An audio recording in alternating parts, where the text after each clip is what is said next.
Stay free. See it first on Rumble.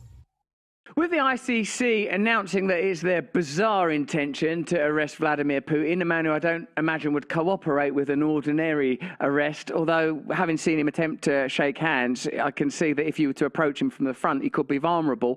What do you feel about the Syrian war, the war in Syria and the bombing of Yemen, which indicts like Biden, Trump and Obama all as war criminals to the same standard of Putin, by like the same standard by which Putin is being charged?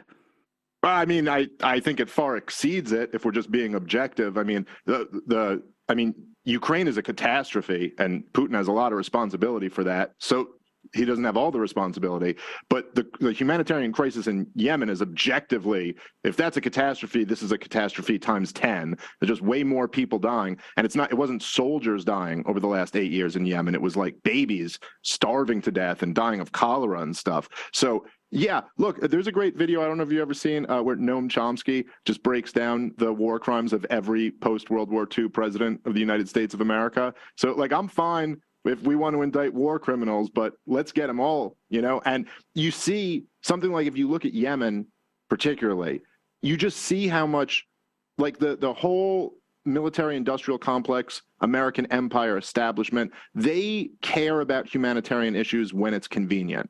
You don't see every day in the corporate press people talking about the humanitarian crisis in Yemen or in Palestine or in Syria or in Somalia. But we do see the one on Russia's border that we can blame on Russia. That's the one that they hyper-focus on. Yeah, that does concern me. And even when we raise these points, we are often smeared. And it's difficult not to assume, even though it seems reductive even when I'm saying it, that the financial benefits of these conflicts are the determining factor. And the alliances between the military-industrial complex and the media and the government are what determine the way these stories are presented. Because you're right, if that were not the case, you would hear as much about Yemen, you would hear as much about other conflicts.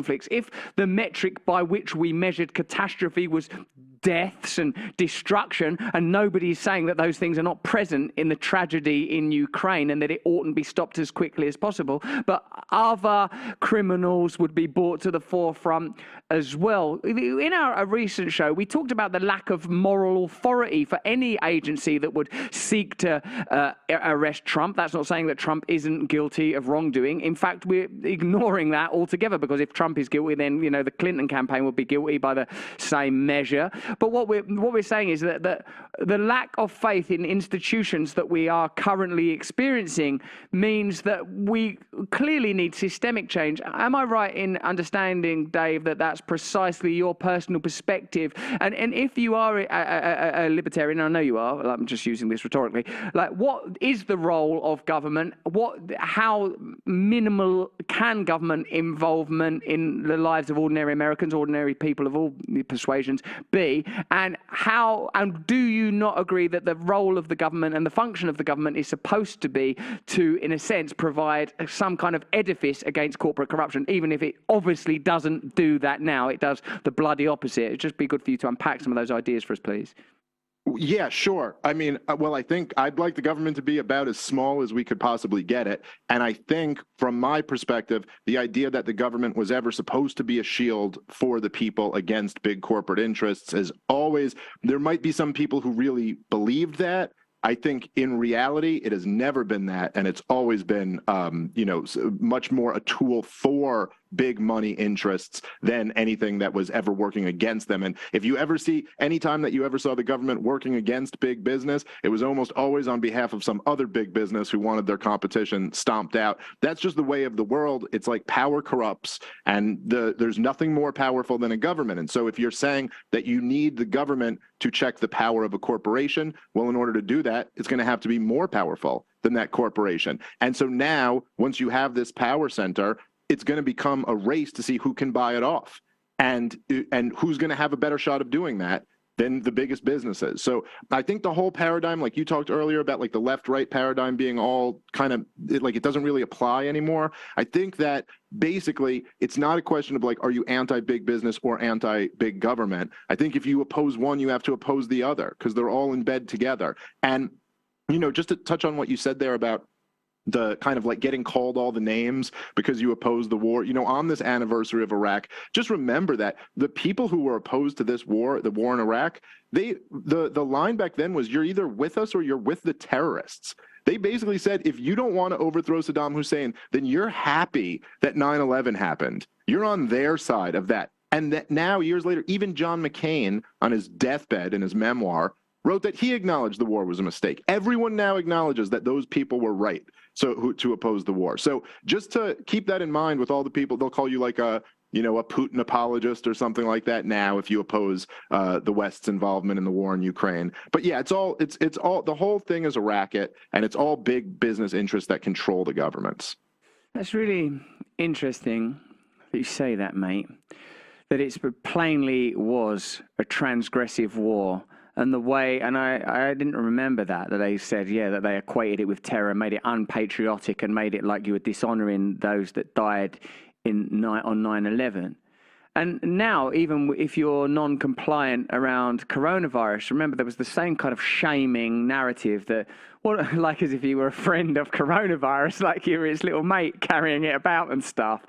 Like, it's weird, the role that the palette that is drawn from, even though sometimes we think of these systems as sophisticated, secular, and of course, by their nature, political, the game they're playing is emotional. They're dealing with things like shame and fear and sort of destroying your personal ability to live life, So I can understand, I appreciate libertarianism from that perspective. I think a lot of attacks that I hear on libertarianism is that it's somehow disavowing communal responsibility and collective power. But I don't believe that those things should be imposed by some centralized agency anyway. I think they should be voluntary. I am a libertarian in so much as I do not like being told what to do. And when someone tells me what to do, I think, where are you getting that authority from? And when it's like, we're the government or we're the police, I think, well, I don't agree with either of those things.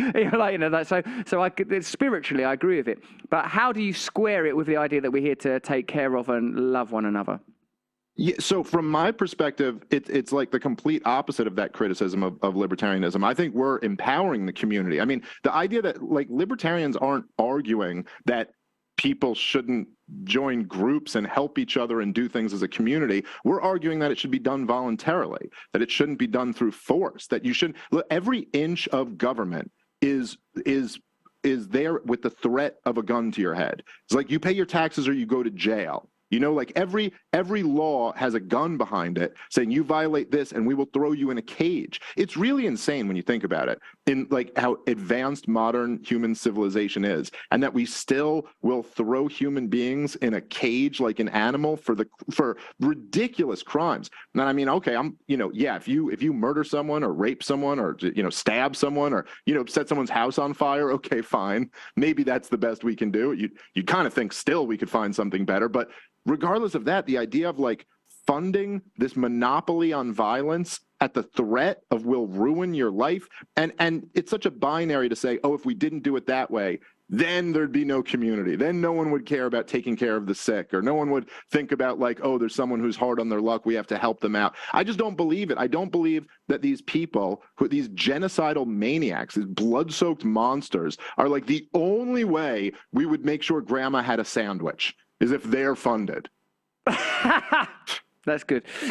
Because actually, that sort of misanthropic assumption is what underwrites centralized and legal authority anyway. The assumption that if you leave people alone, they're going to do. They're going to run into the streets and start masturbating and killing each other. That's like the idea that legitimizes the state power. I suppose early sovereign power was underwritten by the idea of protection. There are bandits, there are threats, there are dangers. If you give the king your taxes, the king will protect you from those threats. But it's mutated into something extraordinary. And it's pretty obvious that even the most unquestioned version of democracy is laughable in 2023, that you need a representative to go 400 miles or whatever on horseback to tell the central authority, this is what this parish believes. It's antiquated and it's irrelevant, and it's only being kept alive because it's beneficial to the kind of state and corporate interest that you rightly diagnose as being a kind of hybrid, a hydra, and as you said very eloquently, Dave, a blood-soaked monster.